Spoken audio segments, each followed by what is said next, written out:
Hello વિદ્યાર્થી મિત્રો, કેમ છો? મજામાં ને? વિદ્યાર્થી મિત્રો, આજના આપણા લેક્ચરની અંદર આપણે ધોરણ 10 ની અંદર જે પૂછાતા મોસ્ટ આઈએમપી ફંક્શન છે તેના વિશે આપણે અભ્યાસ કરીશું. જે ધોરણ 10 ની અંદર આપણને ફંક્શન પૂછાય છે એની અંદર ફંક્શનમાંથી 9 માર્ક રોકડિયા હોય છે. તો જે આપણો આજનો જે લેક્ચર છે એ ફંક્શનની ફફડાટી, ફંક્શન છે એની ફફડાટી. તો ફંક્શન વિશે આપણે અભ્યાસ કરીશું. આપણે વધારે સમય ન બગાડતા આપણે શરૂઆત કરીએ ફંક્શન. જોઈએ, શરૂઆત કરીએ. નેક્સ્ટ પ્રશ્ન, પહેલો પ્રશ્ન અમીષા, તો કે what is that in the picture? એ પિક્ચરની અંદર શું છે એવો પ્રશ્ન પૂછે. તો દીપાલી શું કહે છે? ડિસ્ક્રાઇબિંગ એટલે ચર્ચા કરો, પ્લેસ એટલે સ્થળ વિશે ચર્ચા કરો.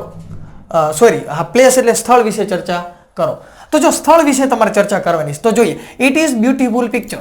બીજું, it is an old place, that is place which was build by Takhtsinhji of Bhavnagar. બરાબર. તો જોજો શું કહે છે? બ્યુટીફુલ પિક્ચર છે એટલે ભાઈ અહીંયા સ્થળ છે, સ્થળ જગ્યાની વાત થાય છે અને અહીંયા પિક્ચરની વાત થાય છે. હાલો તું ભાઈ ઘરે વહી જા, આપણે કાંઈ જરૂર નથી. ઇટ ઇઝ ઓલ્ડ પ્લેસ, જૂનું પ્લેસ છે. કેવું છે એની વાત ક્યાં છે કે ભાઈ જૂનું છે, નવું છે? ઓપ્શન બી પણ નીકળી જાય. ઓપ્શન ડી જુઓ તો શું કહે છે? તો કે ધેટ ઇઝ ધ મેન, એ માણસ છે, હુ એટલે કે જે, હેઝ બિલ્ટ એટલે બાંધે છે, ધીઝ પ્લેસ, આ પ્લેસ છે, પેલેસ છે એને બાંધે છે. ભાઈ કોણ બાંધે છે? અહીંયા વ્યક્તિની વાત ક્યાં છે? તમારે સ્થળની વાત કરવાની છે. ઓપ્શન ડી પણ નીકળી જાય. હવે જો ઓપ્શન સી શું કહે છે? તો કે ધેટ ઇઝ પ્લેસ, પેલેસ. આ પેલેસ છે એટલે કે આ કિલ્લો છે. વિચ કે જે વોઝ બિલ્ટ એટલે બંધાણો બાય તખ્તસિંહજી. તખ્તસિંહજી જે રાજા છે એને આ કિલ્લો બાંધ્યો અને આ રાજા ક્યાંના છે? ભાવનગરના છે. તો તમે આ ડિસ્ક્રાઇબ કરી, ચર્ચા કરી કે ભાઈ આ કિલ્લો છે, ભાવનગરનો છે, આ રાજાએ બાંધેલો છે. તો અહીંયા છે એ તમારા સ્થળ વિશે ચર્ચા થઈ કે આ કિલ્લો ક્યાં આવેલો છે, કોને બાંધેલો છે. તો ચર્ચા થઈ એટલે તમારો આન્સર, રાઈટ આન્સર શું થશે? Option C. જોઈએ નેક્સ્ટ પ્રશ્ન. પ્રશ્ન બીજો, નેહા શું કહે છે? What are you reading? તું શું વાંચી રહી છે? તો નીરવ શું કહે છે? નેહા પૂછે વોટ આર યુ રીડિંગ? તું શું વાંચી રહ્યો છે? કોને પૂછે? નીરવને પૂછે તો શું વાંચી રહી છે એવું તો કહેવાય નહીં, શું વાંચી રહ્યો છે. તો નીરવ શું કહે છે? તો ડિસ્ક્રાઇબિંગ થિંગ, ડિસ્ક્રાઇબ એટલે ચર્ચા કરો અને થિંગ એટલે વસ્તુ, વસ્તુ વિશે ચર્ચા કરવાની. થિંક એટલે વિચારવું અને થિંગ એટલે વસ્તુ. તો જો ઇટ ઇઝ બુક, આ બુક છે. ભાઈ એને ખબર પડે આ બુક છે, તો કે તો જ ખબર પડે, એ જવાબ ન આવે. તમારે એના વિશે ચર્ચા કરવાની, એ ચોખ્ખું લખેલું છે. ઇટ ઇઝ માય બુક, તારી છે. તો ભાઈ તારી હોય તો મારે ક્યાં લેવી છે? એને ક્યાં લેવા દેવા છે? ત્યાર પછી ધીસ ઇઝ અ બુક, આ બુક છે. ધેટ એટલે કે છે, ટેલ્સ યુ તને કે છે, અબાઉટ શેના વિશે? તો કે અવર freedom struggle.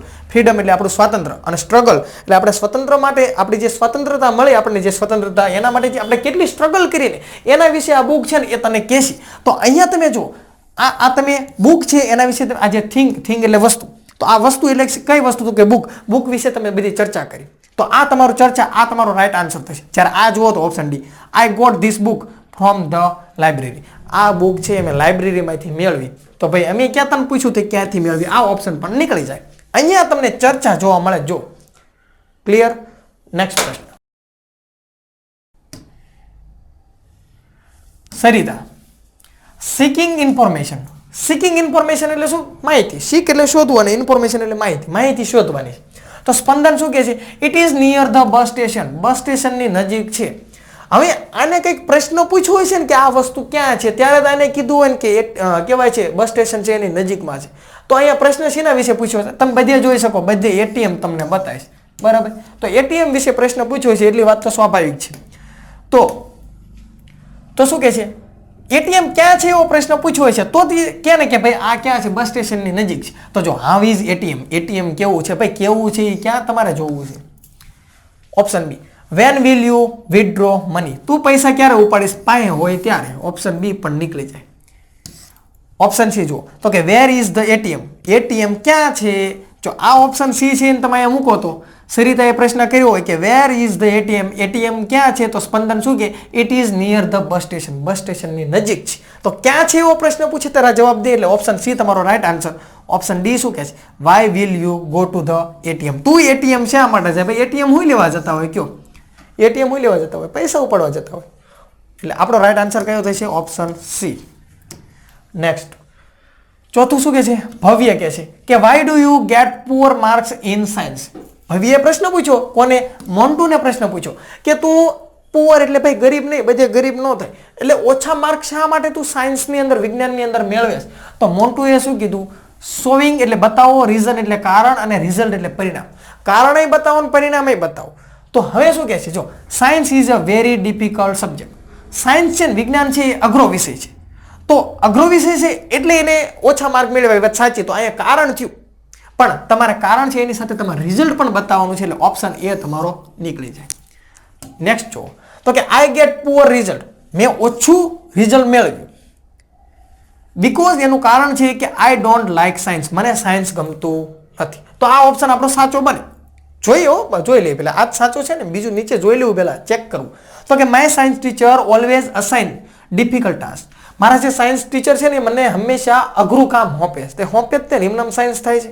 Option D I will pass either in maths or science. તો અહીંયા તો તમને આઈધર આપ્યું ઓર આપ્યું. આઈધર ઓર તો ભાઈ અલ્ટરનેટિવમાં આવે, એટલે આ ઓપ્શન તમારો નીકળી જાય. તો આપણે જેમ ધાર્યું તેમ ઓપ્શન બી આપણો સાચો થશે, કારણ કે એને કીધું તમારે રીઝન બતાવવાનું છે અને રિઝલ્ટ બતાવવાનું છે. તો જો આઈ ગેટ પુઅર રિઝલ્ટ, મેં ઓછું રિઝલ્ટ મેળવ્યું, આ તમારું શું થયું, પરિણામ થયું. અને બીકોઝ એટલે કે એનું કારણ છે કે આઈ ડોન્ટ લાઇક સાયન્સ, મને સાયન્સ ગમતું નથી. સાયન્સ ગમતું નથી એ કારણ છે ને ઓછું રિઝલ્ટ મેળવ્યું, પરિણામ થયું. તો રિઝલ્ટ અને તમારું કારણ આ બંને વસ્તુ છે એ ઓપ્શન બી ની અંદર તમને મળી રહે છે. નેક્સ્ટ આર્ય શું કહે છે કે when do you do your homework. આર્યએ પ્રશ્ન પૂછ્યો કે તું તારું હોમવર્ક ક્યારે કરે? કોને પ્રશ્ન પૂછ્યો? રૂપેશને. તો રૂપેશ શું કહે છે, સ્પેસિફાઈ ટાઈમ. ટાઈમ છે ને એટલે સમય છે એ બતાવવાનો છે. તો સમય બતાવવા માટે આપણે જોઈએ શું કહે છે, આઈ લાઈક ડુ હોમવર્ક, મને હોમવર્ક કરવું ગમતું નથી. તો ન ગમતું હોય તો અમે શું કરવી?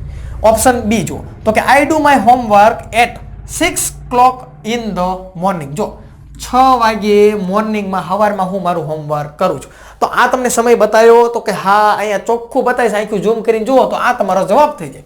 પણ નીચે ચેક કરી લેવું હોય, બીજું કંઈ નહીં આવતું ને એમ. ઓપ્શન છે either my mother or my father does my homework.